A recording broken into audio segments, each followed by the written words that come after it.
Harris. Wow, that is so interesting. We'll see you then. Quite a case. Thanks. A New Jersey high school under fire after 2 students realized their yearbook photos had been altered to remove President Trump's name from their clothing. This student wore a Make America Great Again t-shirt, while another wore a Trump sweater vest, both clearly edited, as you can see in these images. And the freshman class president, who submitted a quote from President Trump to appear below her yearbook photo, noticed that was missing as well. Here's the reaction from one of those students earlier today. So when you put all these stories together, there's definitely something going on. There's a deliberate attempt to censor and to silence someone's freedom of speech. I think that it would only be fair to make sure that all the yearbooks are reissued with our photos fully intact the way they should be, and with my sister's quote into the yearbook. And I think also that the people or person who did this should be held responsible, because it is a violation of mine and other people's First Amendment rights, and that's wrong.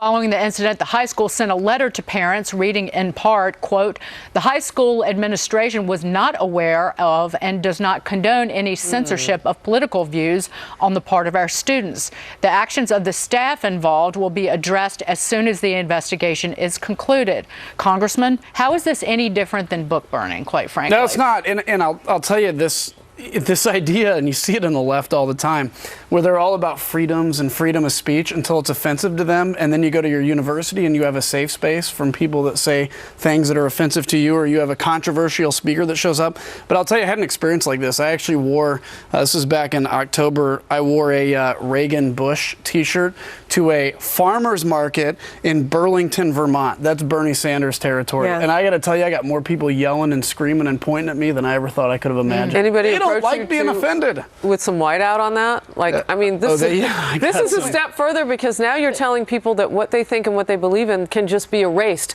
And if they can erase it in the yearbook, maybe they can erase it altogether. Yeah. That's really disturbing. It's absolutely frightening. It's pure censorship. But now we know where the indoctrination is starting, right? It's not just in college. Is it potentially with high school teachers who are fomenting this pushback against the First Amendment? Let's remind people, the First Amendment is about tolerating odious, offensive, repugnant language.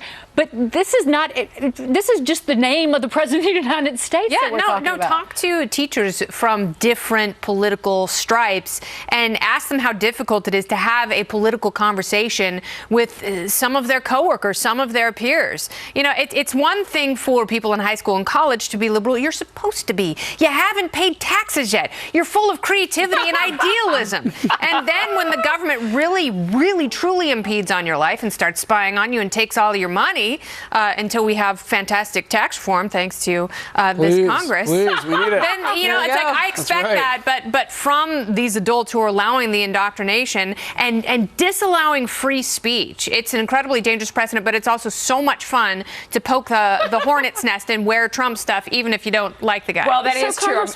I'm sorry. Oh, no.